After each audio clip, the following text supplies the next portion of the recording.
अस्सलाम वालेकुम friends, I am Abid and welcome back to my YouTube channel.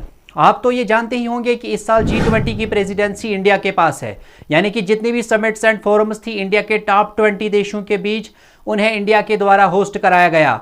और main summit 9 and 10 September Pragati Maidan new Delhi में थी, जहां दुनिया के हेड्स ऑफ स्टेट्स आए थे, यानी कि प्रेसिडेंट्स एंड प्राइम मिनिस्टर्स। लेकिन कुछ सवाल आपके मन में आते होंगे कि ये G20 होता क्या है, ये ग्रुप ऑफ 20 कंट्रीज क्यों एग्जिस्ट करता है और इस ग्रुप को बनाने के पीछे क्या मकसद था, क्यों ये देश हर साल अलग अलग जगहों पर मिलते रहते हैं। आइए इन सारे सवालों के जवाब आज के इस वीडियो में देखते हैं। तो चलिए इस वीडियो को स्टार्ट करते हैं।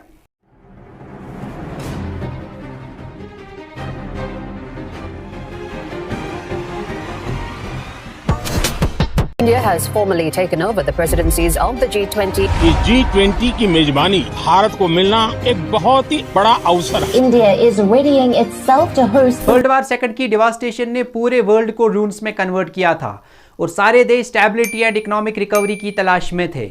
इसी के चलते 1944 में एक कॉन्फ्रेंस होती है, ब्रेटन वुड्स कॉन्फ्रेंस, जिसको formally United Nations monetary and financial conference कहा जाता है। ये एक गैदरिंग थी 730 डेलीगेट्स की फ्रॉम 44 अलाइड नेशंस, और ये कॉन्फ्रेंस ब्रेटन वुड्स, जो अमेरिका का एक शहर है, वहां पे ऑर्गेनाइज की गई थी। इसलिए इस कॉन्फ्रेंस का नाम ब्रेटन वुड्स कॉन्फ्रेंस पड़ गया। G20 को समझने से पहले हमें G7 को समझना होगा। G7 यानी कि ग्रुप ऑफ 7 कंट्रीज। G7 का जन्म ब्रेटन वुड्स की सिस्टम के कोलैप्स होने के बाद ही हुआ था, जो इंटरनेशनल मॉनेटरी रिलेशंस को गवर्न कर रहा था since the world war second. 1970 में पूरे देश में इकोनॉमिक क्राइसिस थी। इस क्राइसिस के बहुत सारे काजेस थे, लेकिन सबसे बड़ा काज था 1973 का oil crisis.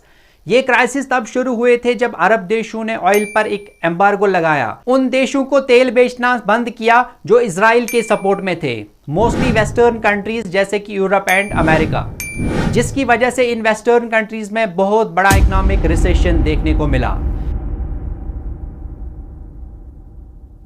Countries cut off all oil shipments to the United States. We are heading toward the most acute shortages of energy since World War II. इनकी सरकारों ने यह कहा कि अगर इस इकोनॉमिक इनस्टेबिलिटी को ट्रैक पर लाना है तो हमें साथ में मिलकर एक्शन प्लान्स लेने की जरूरत है। इकोनॉमी को वापस ट्रैक पर लाने के लिए इन देशों के फाइनेंस मिनिस्टर्स मीटिंग्स करने लगे अमेरिका के व्हाइट हाउस में। In early 1973 America, France, UK, West Germany के फाइनेंस मिनिस्टर्स मीटिंग्स करते हैं। 2 साल बाद ये जापान और इटली को भी इंक्लूड करते हैं, और 1975 में होती है पहली G6 मीटिंग। ये फर्स्ट ऑफिशियल मीटिंग थी। उसके बाद 1976 में कनाडा भी ज्वाइन करता है और ये G6 का ग्रुप G7 का ग्रुप बन जाता है।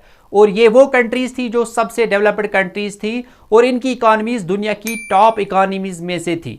उसके बाद 1998 में रशिया को भी इस ग्रुप में इंक्लूड किया जाता है। G7 G8 बन जाता है। लेकिन 2014 में जब रशिया ने यूक्रेन को इन्वेड किया था, उसके बाद रशिया को इस ग्रुप से बाहर निकाला गया और इसी रीजन से ये ग्रुप G8 नहीं बल्कि G7 ही है। अब अगर G20 की बात करेंगे तो G20 की शुरुआत भी इकोनॉमिक क्राइसिस की वजह से ही हुई थी। 1997 की Asian financial crisis, south Korea, Indonesia and Thailand के देशों में उस टाइम बहुत ज्यादा फाइनेंशियल क्राइसिस आई।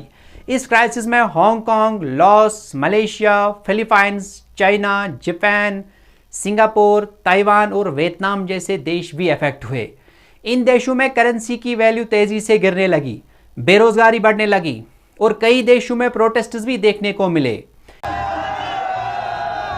इसके अगले साल 1998 में रशिया में भी फाइनेंशियल क्राइसिस देखने को मिली और ये रीजन था कि रशिया को G7 में इंक्लूड किया गया था। 26 सितंबर 1999 G7 की फाइनेंस मिनिस्टर्स की मीटिंग के दौरान G20 ग्रुप बनाने का डिसीजन लिया गया। इस ग्रुप में ये डेवलप्ड कंट्रीज, डेवलपिंग कंट्रीज को भी इंक्लूड कर लेते हैं। लेकिन सवाल यहाँ पे ये है कि इस G20 में किन देशों को रखा जाए और किन को एक्सक्लूड किया जाए। सबसे पहला क्राइटेरिया ये होता है कि जो G7 के मेंबर्स हैं वो तो रहेंगे ही रहेंगे। उसके बाद ये देखा जाता है कि दुनिया के सबसे बड़े देश कौन से हैं जो सबसे बड़ी इकोनॉमी को हैंडल कर रहे हैं। इसके बेसिस पे China, India, Brazil, south Africa and Russia को इंक्लूड कर लिया जाता है। फिर देखा जाता है कि रीजनली सबसे बड़ी पावर्स कौन सी है, और आज के दिन G20 में कुल 19 देश है और एक यूरोपियन यूनियन है। और मोटे लफ्जों में हम ये कह सकते हैं कि ये 20 देश दुनिया में टॉप 20 देशों में से है, ना सिर्फ पॉलिटिकली, इकोनॉमिकली, बल्कि मिलिट्री वाइज भी। अब इंटरेस्टिंग बात यह है कि G20 को बनाने का मकसद सिर्फ फाइनेंशियल क्राइसिस से डील करना था, और ये G20 की मीटिंग इन देशों के फाइनेंस मिनिस्टर्स और सेंट्रल बैंक गवर्नर्स के बीच में होती थी। कई सालों तक ऐसा ही होता रहा जब तक साल 2008 की ग्लोबल फाइनेंशियल क्राइसिस नहीं आती।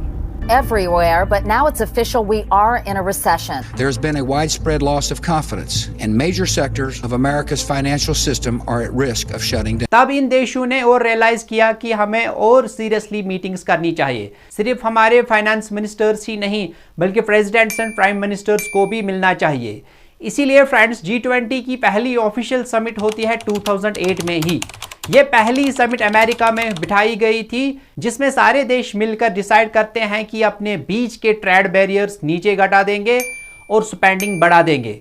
इन टोटल ये $4 ट्रिलियन खर्च करेंगे ताकि सभी की इकोनॉमीज को रिवाइव किया जा सके। साल 2008 के बाद से हर साल ये G20 की समिट्स हुई है, और हर साल ये अलग अलग देशों में होती है। इन G20 मीटिंग्स में जो एजेंडा बिठाया जा रहा है और जो काम हो रहा है, उसे स्मूथली चलाने के लिए एक ट्राइका सिस्टम का यूज किया जाता है। ट्राइका में 3 देश मिलकर काम करते हैं, करंट G20 प्रेसिडेंट, पिछले साल का G20 प्रेसिडेंट और आने वाले साल का G20 प्रेसिडेंट। पिछले साल इंडोनेशिया में हुई थी, इस साल इंडिया में, और 2024 में ब्राजील में होगी। तो इंडोनेशिया, ब्राजील और इंडिया ट्राइका कंट्रीज है। G20 की जो प्रेसिडेंसी है वो रोटेशनल बेसिस पे काम करती है, और हर साल एक अलग अलग प्रेसिडेंट बनाया जाता है। मीडिया में सुनकर आपको लगेगा कि ये बहुत बड़ी अचीवमेंट है सरकार की कि G20 समिट इस साल इंडिया में हो रही है, लेकिन ये पार्ट ऑफ द प्रोसेस है। इस साल नहीं तो अगले साल ये G20 की समिट इंडिया में होनी ही होनी थी। अगर आप लिस्ट देखो 2008 की पहली समिट से लेकर, तो ये 18th G20 समिट है जो इंडिया में हुई थी 19 एंड 10 सितंबर को। सिर्फ अमेरिका ऐसा देश है जहां पे ये समिट 2 बार हुई थी, उसके बाद हर देश को एक एक करके बारी मिली। 2009 से अगर देखना शुरू करो, UK, Canada, South Korea, France, Mexico, Russia, Australia, तुर्की, China, Germany, Argentina, Japan, Saudi Arabia, Italy, Indonesia और 2023 में इंडिया। सिर्फ 2 देश बचे हैं G20 के जहां पर अभी कोई समिट नहीं हुई है, ब्राजील और साउथ अफ्रीका। और इसीलिए अगले साल ब्राजील में होगा 2024 में, और 2025 में साउथ अफ्रीका में होगी। उसके बाद ये ऑर्डर दोबारा से रिपीट होगा 2026 में यूएसए से। और अगर ये पैटर्न ऐसे ही चलता रहा तो अगली G20 समिट इंडिया में 2042 के अराउंड होगी। अब इन 20 देश के अलावा कुछ गेस्ट कंट्रीज भी इन्वाइट किए जाते हैं G20 समिट्स में, जैसे कि स्पेन के पास तो परमानेंट इन्विटेशन है। इसके अलावा होस्ट कंट्री भी बाकी देशों को इन्वाइट कर सकता है। तो इस साल इंडिया ने 9 और देशों को इन्वाइट किया था: Mauritius, Netherlands, Nigeria, Singapore, Spain, UAE, Bangladesh, Egypt और ओमान। इंटरेस्टिंग चीज नोट करने वाली यह है कि हालांकि ये G20 का पर्पस अभी भी इंटरनेशनल फाइनेंशियल स्टेबिलिटी प्रमोट करना है, लेकिन ओवर द इयर्स ये और भी कुछ इश्यूज को एड्रेस करने लगा है, जैसे कि क्लाइमेट चेंज से फाइट करना या सस्टेनेबल डेवलपमेंट को प्रमोट करना। लेकिन बाकी और इश्यूज को एड्रेस करने में प्रॉब्लम यह आती है कि ये 20 देश, इन सब देशों की अपनी फॉरेन पॉलिसीज है, अपनी प्रायोरिटीज है और अपने एजेंडाज है, और किसी भी इशू को लेकर ये सारे 20 के 20 देश एग्री कर पाए ये मुश्किल होता है। यही कारण है कि चाइनीज प्रेसिडेंट जी जिनपिंग ने न्यू दिल्ली में इस मीटिंग को अटेंड नहीं किया, और इसी रीजन से G20 की एक टूरिज्म मीटिंग जो कुछ महीने पहले श्रीनगर, जम्मू एंड कश्मीर में हुई थी। इसके अलावा रशियन प्रेसिडेंट व्लादिमीर पुतिन भी न्यू दिल्ली में हुए इस मीटिंग में नहीं आए, क्योंकि उनके खिलाफ एक अरेस्ट वारंट है जब से रशिया ने यूक्रेन देश को इन्वेड किया है। इस साल G20 में इंडिया ने वासुदेव कुटुंबकम यानी कि 1 अर्थ 1 फैमिली 1 फ्यूचर की थीम सेट की है, और ग्रीन डेवलपमेंट और सस्टेनेबल डेवलपमेंट गोल्स जैसी चीजों को प्रायोरिटी दी है। इसके साथ साथ डिजिटल पब्लिक इंफ्रास्ट्रक्चर और वुमेन लेड डेवलपमेंट पर भी फोकस रखा गया है। अब आप सोचेंगे कि इन सारे इश्यूज को डिस्कस करने का टाइम कहां पर है। G20 की मीटिंग तो कुल 2-3 दिन तक चली। यहां मैं आपको बताना चाहूंगा कि G20 की जो मेन समिट थी वो सिर्फ 2 दिन तक चली, जिसे समिट ऑफ स्टेट लीडर्स कहा जाता है। इसके अलावा बहुत सारे और समिट्स होती हैं, जैसे कि मिनिस्टर लेवल समिट्स, जहां पर इन 20 देशों के फाइनेंस मिनिस्टर्स भी मीटिंग्स करते हैं, या फिर हेल्थ मिनिस्टर्स, या एग्रीकल्चर मिनिस्टर्स साथ में मीटिंग्स करते हैं। स्क्रीन पर आप देख सकते हो कि 22 जुलाई को एनर्जी मिनिस्टर्स की मीटिंग हुई थी, 21 जुलाई को लेबर एंड एम्प्लॉयमेंट मिनिस्टर्स की मीटिंग थी, 26 अगस्त को कल्चर मिनिस्टर्स की मीटिंग्स हुई थी और इन मीटिंग्स की लोकेशंस भी अलग अलग है।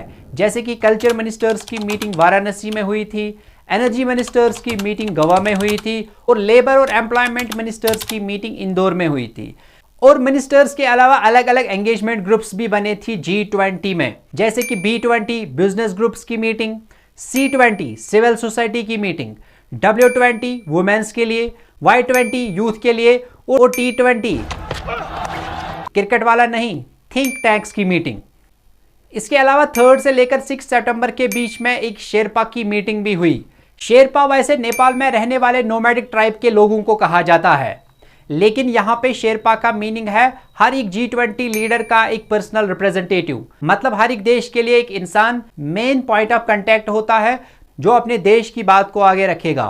तो मेन मीटिंग से पहले यहाँ इन शेरपा की मीटिंग्स भी होती है। बहुत कुछ है यहाँ जानने को। मैं उम्मीद करता हूं कि आपको एक अच्छा आइडिया मिल गया होगा अब G20 और G7 के बारे में। अल्लाह हाफिज।